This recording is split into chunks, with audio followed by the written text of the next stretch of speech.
The reason why I really wanted to unpack this story was because I don't say it very much. Oh yeah, I was in nursing and then I went into comp sci. It's just more easier that way without saying all the little steps that I actually went through to get through that process.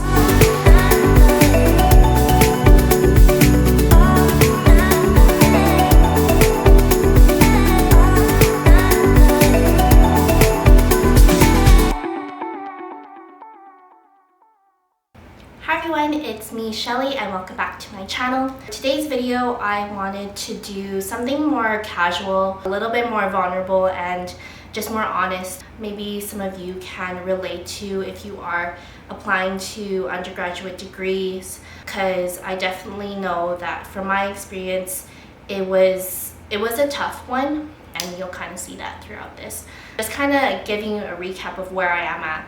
Right now, I graduated with a comp sci degree with concentrations in human-computer interaction and software engineering from University of Calgary. From there, I did some internships while I was in school and kind of leading up to my master's degree, which I just did last year in Toronto at Ryerson University. I did my master's in digital media, and now I'm a data scientist in digital marketing at a company here back in Calgary. So I had moved back home. I really just want to focus on the beginning stages of how I came to be through this career, that it's important to kind of bring focus to where it all started, which was applying to undergraduate degree.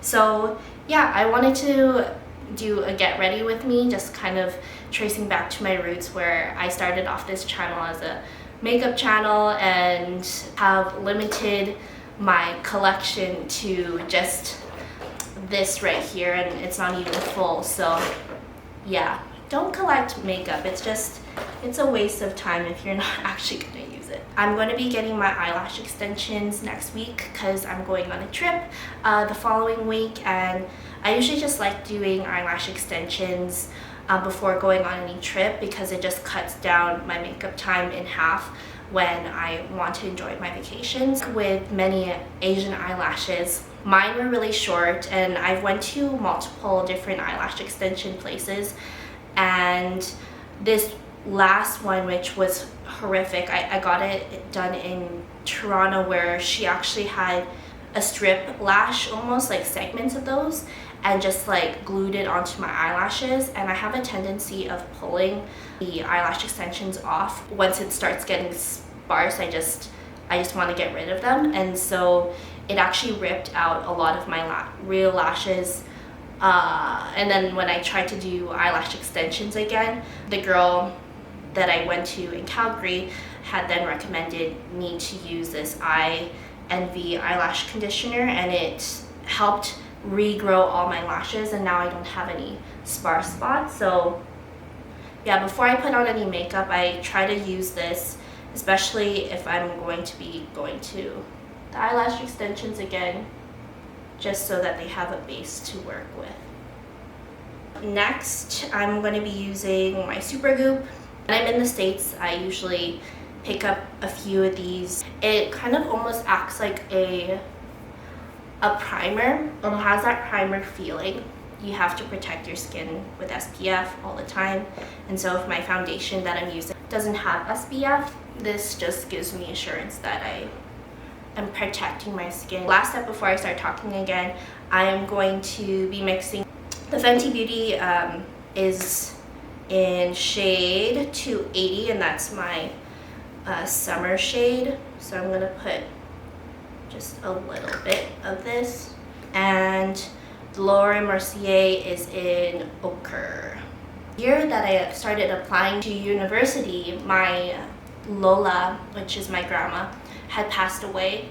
Just going through that phase, I started to think about my parents and how I wanted to be there for them and actually know like what to do to help them in a phase where, you know, like they're very unable to do stuff for themselves and just to care for them. And I thought that being a nurse, that I would just like gain a lot more knowledge to be in a position to help them. Also, just for some background, my mom's side of the family is more medical. We have like doctors, nurses.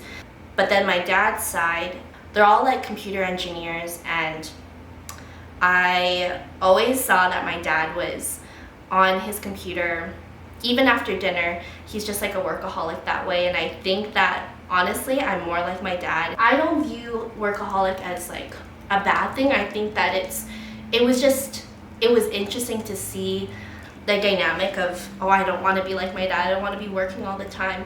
But now I can see why he does it, because for me, I feel so much more fulfilled when I'm able to like tackle this and this. But just when I was applying to university, I didn't even have computer science or like engineering on my second choice. I think at the time I actually really wanted to be a fashion designer. But in my family, and I think that a lot of Asian families can relate, is that they want you to be in a more stable job.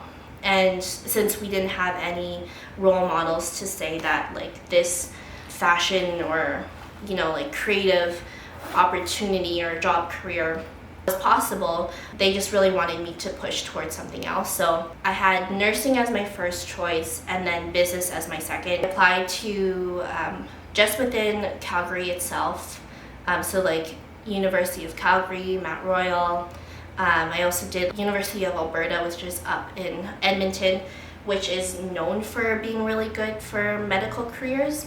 Those were the only ones that I applied to. So the reason why I think I only applied to those ones is that I don't think I had the grades to apply anywhere else across Canada. I was like, okay, well, my older sister is at University of Calgary already, and it's just in my family in general, going to University of Calgary was like, you made it.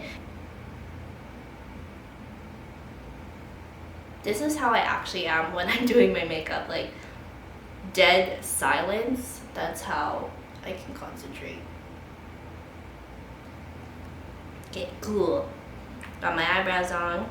Then when January had come around, that's when you start to receive your letters from the universities to see if you got in. I believe that I got into University of Alberta for nursing. I think I like conditionally or like early admission, something like that. I got some sort of admission from there, but decided not to go there. I got accepted into Mount Royal University for business, not for the nursing program. And then I got accepted into University of Calgary as undeclared. And so I think at the time University of Calgary was accepting students that were like almost meeting the mark, but they didn't kind of get into any of their choices. I kind of really wanted to go to Mount Royal just so I can do my business degree, and then I could start off my like fashion career or whatever I wanted to do at that time. But since I got into University of Calgary, and no matter if it was undeclared or not, my parents really wanted me to go there since my sister was already there. And I think it was also for my ego too, was that I thought I was smart. Like if I got accepted into University of Calgary, then yes, I do want to go for it. So X'd all those other options and ended up going to University of Calgary. When I was going into University of Calgary, what I had done is that there are some courses that you can set up so that you are on the same path as going into nursing, but you're not actually in nursing. So there are some limitations with you not actually having that degree. There was a lot of permissions that I had to get. Like I did my sciences, I did my philosophy. You can still do like options and all that stuff, so I did those. And then the main one that I had gotten into was kinesiology, and kinesiology was like a 2-part system where the second semester is that you have to have that first half as a prerequisite to the next semester. So I was thankful that I got into that. The only thing that I had to do was, since I was undeclared, was that for me to switch into nursing, I had to maintain a certain GPA.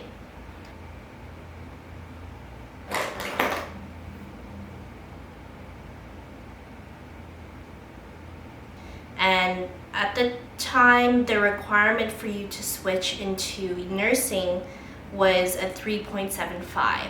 Yeah, so that would mean that I'd have to get A's in all my classes and just be on the ball with trying to maintain that. And also, I think there was a requirement that you can't switch immediately from first year, so you have to wait until second year to start applying for switching degrees.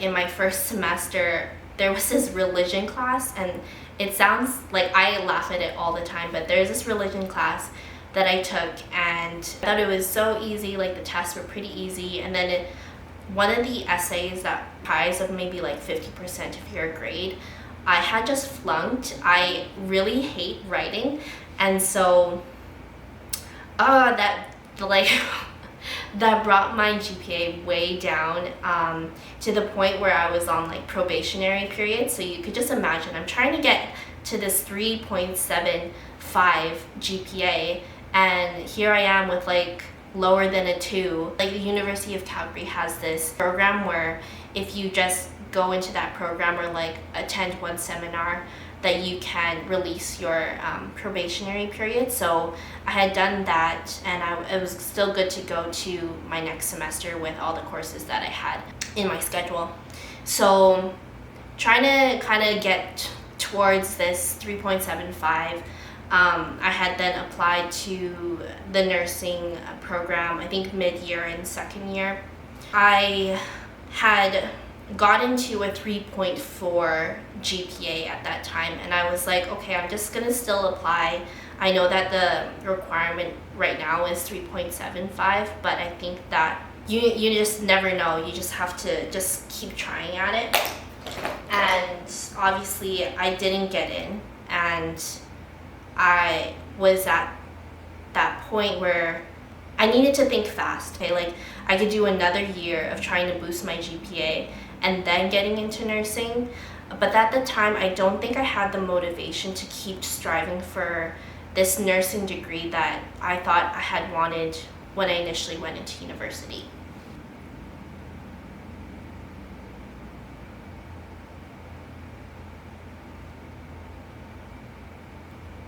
Since being undeclared, it's like you're not part of nursing, you're not part of like anything. At the time I was just like really frustrated, and since I saw my sister really liking comp sci, I also was like, okay, like why don't I try to get into comp sci?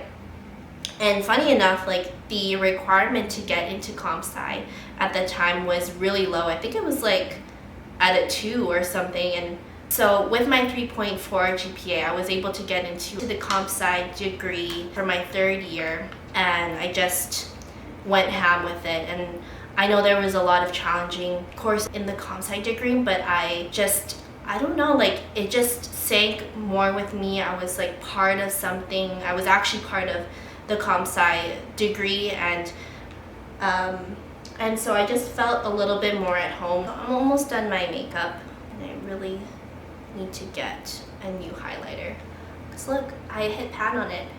This is the Becca Shimmering Skin Perfector in Champagne Pop, and this is honestly, I don't think I can ever get another highlighter, and I think I might just buy it again. The reason why I really wanted to unpack this story was because I don't say it very much. Oh yeah, I was in nursing and then I went into comp sci. It's just more easier that way without saying all the little steps that I actually went through to get through that process.